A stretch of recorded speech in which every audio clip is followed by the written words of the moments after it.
Hi, this is Dennis with Second Chance Tackle, and well, I just bought a box, well, that contains a lot of fishing reels. Recently, I was contacted by an individual who's, well, trying to pare down some of his fishing reel collection and things that he's accumulated over time. And, well, he asked me if I would be interested in buying some of the stuff that he no longer had a need for or just wanted to pare out. And so I purchased this box with some fishing reels in it. I thought I would share it with you. We'll go through these and we'll talk a little bit about each one. And well, if you have any questions on these reels, if you enjoy these reels, if you want to learn more about these reels, please leave them in the comment section. I'll try to get you whatever it is that you're looking for in terms of an answer or additional information as we go through them. So the box is a beautiful box by itself, but inside is the real treasure. There's about 15 or 20 reels here, and I thought I would share them with you. It's kind of an eclectic mix, but most of these are, well, they're early round bait casters. There's a couple of mixed in here of saltwater reels and one spinning reel in here in particular, but for the most part they're from a certain age, right? And most of the ages of these are probably the 1950s and 60s. If I find one a little bit earlier, which I know I have at least two of them in here that are a little bit earlier, we'll see if we can highlight them out as well. Well, before I get started, if you like these kinds of videos, if you like to learn about fishing reels, if you like to see more about these fishing reels, in terms of how they're serviced, how they're kept in tip-top shape so they don't fail you out on the water, then I would encourage you to subscribe to my channel.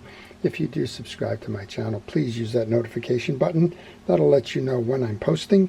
And, well, you can see if those are videos that you would like to learn about. Today we're working on very old vintage fishing reels. Tomorrow it might be the latest model from a top manufacturer, or maybe it'll even be an Amazon reel that we kind of all have questions about in terms of what is the reel and its purpose, how is it made, and should I buy it?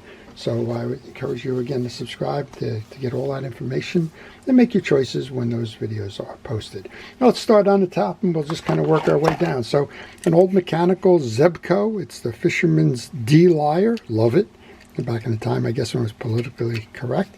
This is a spring balanced scale, and well, by the name Zebco, you know that the real scale here, the weight and the measuring tape, interestingly enough, incorporated into it. Well, they had to be produced after 1946 because that's when Zebco was formed. I'm trying to see if we have anything in here that would give any other indication. There's a plastic case, so that would probably be some kind of indication. Probably the 60s or the 70s, and kind of fun. It's got the measuring tape. It's got the little hook to hold the fish and to weigh.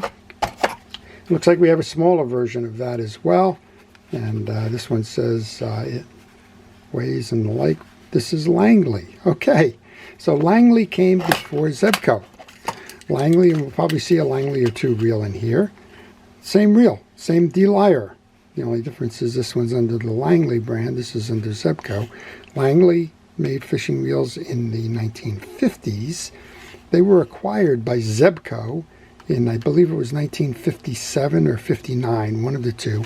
That's actually how Zebco started making the spinning reels, because Zebco, of course, was known for their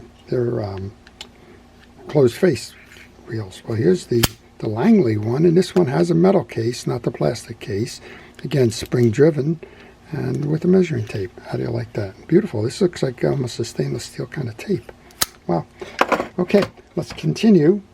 We said we would look at some fishing reels. Here's a fishing reel. Usually has a, yep, that's what I thought. This is a Bronson Mercury. Whenever you see these designs on here and you can't find the name, right? This one's got some folks in a canoe netting a fish. Clicks on. This side has another etched setting kind of deal. Same thing. Works beautifully. Can't find the name? Well, here it is right here. It's on the inside cover of the thing, and this is a Bronson Mercury 2550. Bronson, of course, was made in Bronson, Michigan, and Bronson, Michigan was the home of their reel manufacturing. They made all kinds of reels, freshwater, saltwater, and the like as well. This looks like another Bronson, and it is. This one, I think, hard to see, 2550 perhaps. Again, these are all in nice working condition. That was part of the consideration I had when I was purchasing that from him. Okay, we now have a Bronson reel. I mean, the Bronson Mercury. This is a Bronson Fleetwing. And I'm going to need to do some more information in terms of when these reels were actually manufactured. I do know Bronson was around in the 30s and the 40s and the 50s, so we'll have to do a little bit more work here. Here's one that's kind of fun. This one actually has a name on it, and I have several of these tri-pillar reels. This one is called Hendrix, made in the USA. Very small. By today's standards, I guess we would call these crappie reels. They don't have much capacity on them. They're relatively small in terms of capacity, and you're not going to fight the biggest fish with these, but you can handle a nice fish. A lot of these go unmarked. I actually have one here, kind of the same kind of setup to it, right? Again, no marks on this one. It all tells you it holds 20 yards of line on this one. But yeah, they're just fun. Fun. This one's called the Hendrix. Looks like we have an automatic fly reel here. This one seems to be early in design. You would wind the reel up, and then you will retrieve it by pulling back on the tape. This one is Frost Kelso automatic. H.J. Frost and Company, New York. You know, New York was a kind of a hotbed of reel manufacturing and design at the turn of the century. This one's a little bit later. I think we've kind of gone over this before. The Martin reel, I believe it's the Martin reel, has the patent on the automatic fly reel. And the design of that patent actually covers, well, we just looked at one of the things. The patent covers the return measure on a measuring tape. Kind of the same idea, spring-loaded. It also has the patent for the retractable dog leashes. Go figure, right? Okay, this one looks like an Ocean City, maybe. It's an older reel. These things are kind of giveaways to Ocean City. Ocean City also made a variety of trade reels, so a lot of times this side case bearing is that. And this one is the Jones Beach. Guessing from the handle design and that it does not have a star adjuster, that would tell me that this is pre-World War II. And I think I'll do a little bit of research. I have a catalog that does tell me when the Jones Beach reels were made, and I'll be able to learn more from that. Here's another big one, same idea here. This one's by Pfluger, Ernest Pfluger in Ohio. This is the Pfluger, Ohio, 1978, made in the U.S. And the Pfluger, Ohio reel was, well, it was the Ernest Pfluger Company, and they were a pioneer in fishing reel. This one does have the star adjuster on it, wooden handle.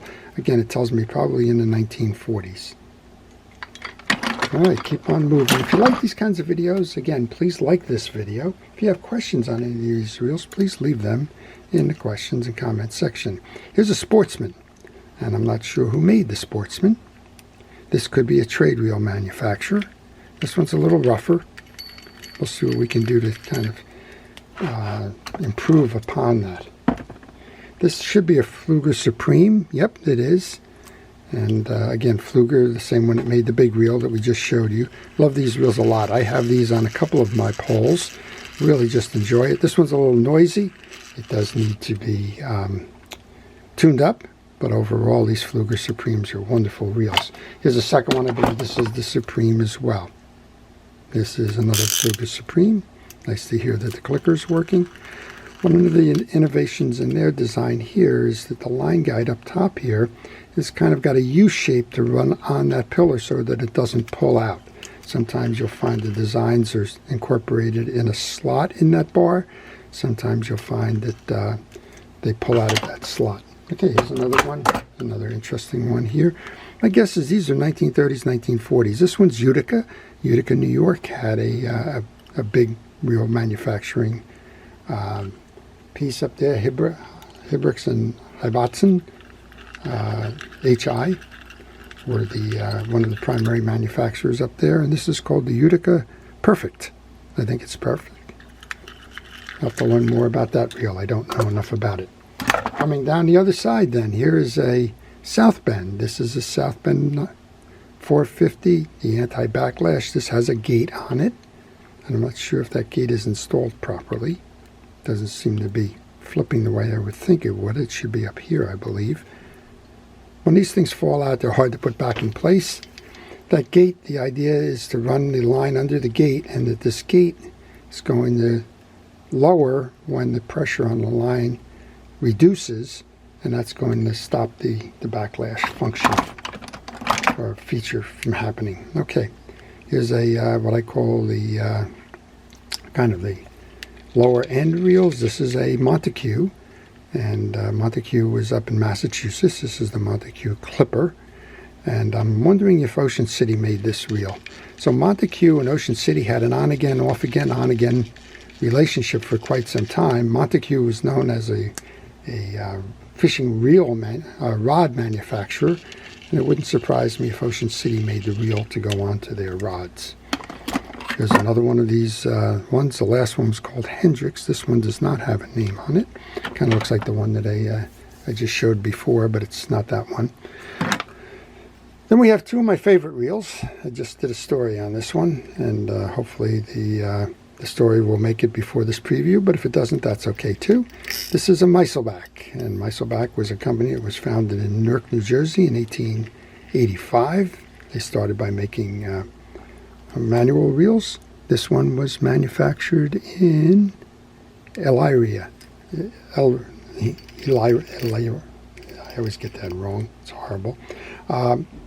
This one was after 1917 because of where it was manufactured. And this one was made in Newark, New Jersey. So this was made before 1919. For some reason, these are not spinning, so we're going to have to get underneath that and find out what it is. These are tripart reels. This looks like an Ocean City. Can't see much there. There is something, but I just can't read it. Yeah, this is a 1591 Ocean City. It's kind of buried in the case here. Ocean City made a wide variety of reels, everything from a few dollars to hundreds of dollars for their reels. This would have been on the lower entry end. It would probably be in the 1950s based on the plastic side plates and design. Very interesting reel all around. Again, lower end. This one looks like a Shakespeare or a South Bend, and this one is a Shakespeare. It's a model FJ, which puts it into the 1950s. I'm not quite sure the J. I'll take a look. I believe that this one is like the direct drive reel that Shakespeare made, and it wouldn't surprise me if inside this we have a nylon gear, which was about the time. This is called the Direct Drive Ideal 1990 by Shakespeare. Fun reels. This one would probably be another Ocean City. It's made in the U.S. It doesn't have a brand name on it. It's complete side plate cover, which says it's a trade reel. Somebody had to make it. There's a good chance that it was made by Ocean City. Ocean City had a very vibrant trade reel piece. And of course, those of you that have been looking in the box for some time have seen the Penn Greenie sitting here. This one is the Penn 710, one of the most popular versions of the reel. This one I would call grease choked. It's turning easy enough, but it is a little tight, probably from the just sitting with the grease drying out on it. Another project that I will be able to work on. Well, that's what I got as a result of purchasing a group of reels that needed a new home. I hope you've enjoyed them. I hope you've liked a little bit of a review of the history and the like. Again, I want to encourage you to subscribe if you did. And if you do subscribe, again, please use that notification button to let you know when I am posting. Before I leave, I want to thank our first responders, our police, fire, safety, rescue, everybody involved in keeping us out of harm's way. I truly appreciate your efforts day in and day out. I want to thank everybody for watching. This is Dennis with Second Chance Tackle, wishing everybody a great day.